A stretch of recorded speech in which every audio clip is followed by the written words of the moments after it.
temporariamente, em determinado momento ele chegou a gerar preocupação real entre astrônomos e imprensa, mas à medida que as observações melhoraram, ficou claro que não havia risco significativo de impacto nas próximas décadas. Hoje, sabemos que sua aproximação será monitorada com enorme interesse científico, mas não representa a catástrofe que muitos imaginaram no início. Nível 3.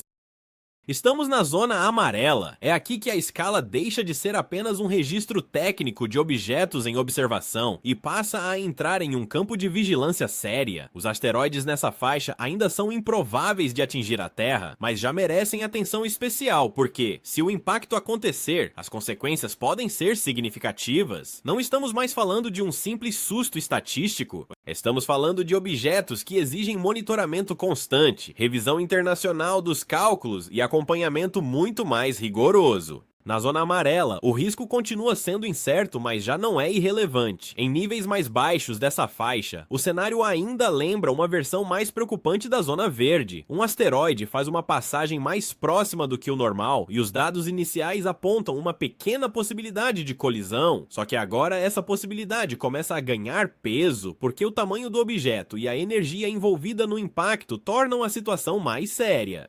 À medida que o nível sobe dentro da zona amarela, não muda apenas a chance de colisão, muda também o tamanho do estrago que esse corpo poderia causar.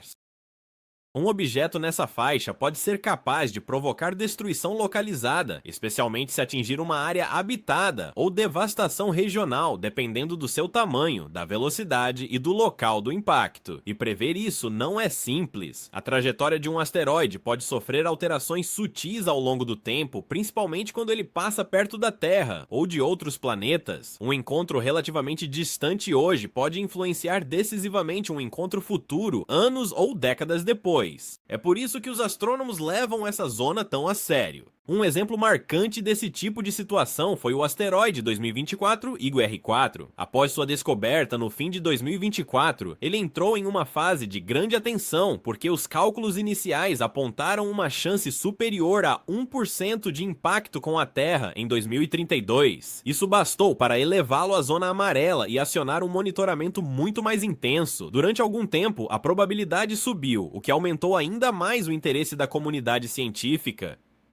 Nível 4. Destruição. Estamos na zona laranja. Aqui o risco de um asteroide deixa de ser apenas uma questão de observação cuidadosa e passa a ser um problema que pode exigir preparação real. Objetos nessa faixa são raros, e quando um asteroide chega a esse nível, significa que existe uma ameaça crível com potencial destrutivo grande o suficiente para preocupar não só astrônomos, mas também governos e organismos internacionais. Já não basta apenas acompanhar os cálculos. Nessa zona, começa-se a pensar no que fazer caso o impacto se confirme. A zona laranja reúne cenários em que a probabilidade de colisão ainda não é certeza absoluta, mas o tamanho do objeto e a energia envolvida já colocam a Terra diante de consequências severas. Estamos falando de asteroides capazes de provocar devastação regional em escala enorme, destruindo áreas equivalentes a estados ou até países inteiros, dependendo do local da queda. Em níveis mais altos dessa faixa, a preocupação cresce ainda mais, porque o impacto pode ultrapassar a destruição local e começar a afetar sistemas globais, como clima, agricultura, economia e infraestrutura. Até hoje, nenhum asteroide conhecido permaneceu de forma confirmada nos níveis mais altos da zona laranja com impacto assegurado. Isso mostra como essa categoria é rara e excepcional. Ainda assim, ela existe porque a possibilidade não é impossível. Nível 5. Extinção. Estamos na zona vermelha. Esse é o estágio mais grave de toda a escala. Aqui, o impacto deixa de ser apenas uma possibilidade monitorada e passa a ser uma colisão confirmada. A única dúvida já não é mais se o asteroide vai atingir a Terra, mas sim o tamanho da destruição que ele vai causar. É nessa zona que a humanidade deixaria de olhar para o céu com curiosidade e passaria a encarar um desastre inevitável. Na zona vermelha, os níveis mais baixos ainda falam de devastação colossal, mas localizada ou regional. Um impacto sobre o continente poderia arrasar áreas inteiras por centenas de quilômetros ao redor do ponto de colisão. Cidades desapareceriam em segundos. Florestas seriam incendiadas. A onda de choque destruiria estruturas a enormes distâncias. Se o impacto acontecesse no oceano, o cenário também seria catastrófico, com tsunamis gigantescos atravessando bacias oceânicas inteiras e atingindo litorais em diferentes partes do planeta.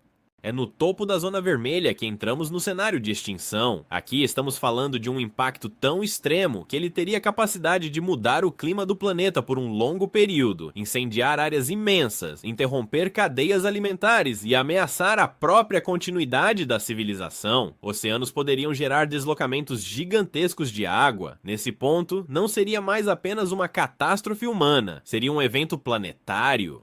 Tudo o que sabemos sobre impactos desse porte vem principalmente do passado profundo da Terra. O exemplo mais famoso é o asteroide associado à extinção dos dinossauros não aviários, um evento que alterou o rumo da vida no planeta para sempre.